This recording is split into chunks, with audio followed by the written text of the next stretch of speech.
Dans sa mission de lutte contre le blanchiment de capitaux et le financement du terrorisme, le JABA a initié des forats pour partager les informations sur ses réalisations et les défis auxquels il est exposé avec ses États membres.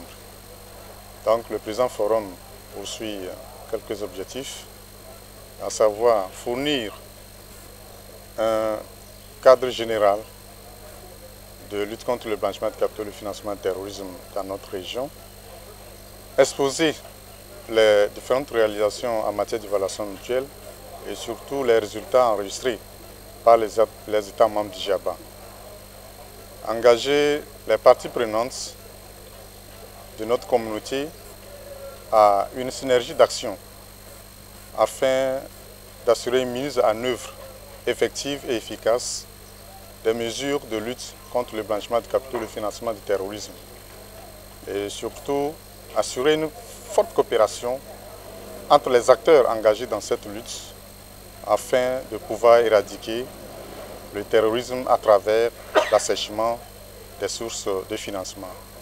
Donc voilà les objectifs essentiels poursuivis par ce troisième forum des parties prenantes de la CEDEAO. Je voudrais sur ce sujet prendre les missions du JABA une à une. D'abord, en matière d'évaluation mutuelle, je voudrais souligner que le JABA a fini le premier cycle des évaluations mutuelles depuis les années 2013-2014 et a entamé le deuxième cycle des évaluations mutuelles depuis 2016 avec le Ghana. Et à ce jour, le JABA a pu adopter 9 rapports d'évaluation mutuelle et d'autres évaluations mutuelles sont en cours. Il faut reconnaître que cela n'a pas été fait sans difficulté, d'autant plus que le JABA a un déficit criant de personnel dédié aux évaluations mutuelles. En dehors également des évaluations mutuelles, le JABA conduit les études et recherches de typologie pour comprendre les risques auxquels nos États membres sont exposés en matière de blanchiment de capitaux et de financement du terrorisme. Et plusieurs rapports ont été adoptés. Au titre de l'assistance technique, le JABA continue par dérouler les ateliers de renforcement des capacités pour permettre aux acteurs nationaux d'être outillés afin de pouvoir dérouler leurs missions de façon efficace et efficiente et surtout les CENTIF pour qu'elles puissent être opérationnelles et mener des enquêtes financières fructueuses. Et au titre de la coopération, le JABA dynamise la coopération entre les États membres du JABA et entre les États membres du JABA avec leurs homologues étrangers. Et à ce jour, plusieurs de ces États membres, sinon la plupart, ont pu adhérer au groupe Egmont des cellules de renseignement financier qui permet à ces États membres de partager des informations stratégiques financières, les renseignements financiers avec leurs homologues étrangers, ce qui facilite d'ailleurs leur mission.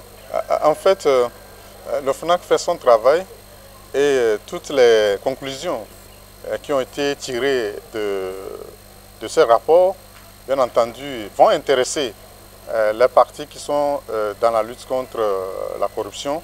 Et je pense que les autorités compétentes pourront se saisir de ces conclusions et mener des actions conséquentes. Absolument. Mais le Sénégal est bien entendu l'un des meilleurs élèves du JABA et dans tous les compartiments de la lutte, dans tous les aspects de la lutte, y compris la corruption, le Sénégal fait des efforts, même si ce n'est pas une lutte qui est facile, mais le Sénégal continue à faire des efforts pour atténuer, sinon éradiquer ce fléau de corruption. En fait, le JABA n'a pas la police. Le JABA, à travers les rapports d'évaluation mutuelle et les rapports de suivi, ne formule que des recommandations pour permettre à ces États de prendre des mesures pour corriger les lacunes qui ont été identifiées dans ces rapports. Mais au niveau du GAFI, le GAFI a un mécanisme qui lui permet d'inscrire les États sur la liste grise.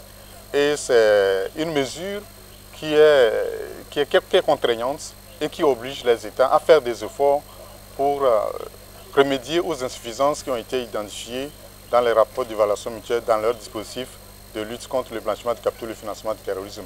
Et c'est ça qui fait que les États vraiment continue à déployer tout ce qu'il faut pour mettre en œuvre les mesures efficaces de lutte contre le blanchiment de capitaux et le financement du terrorisme.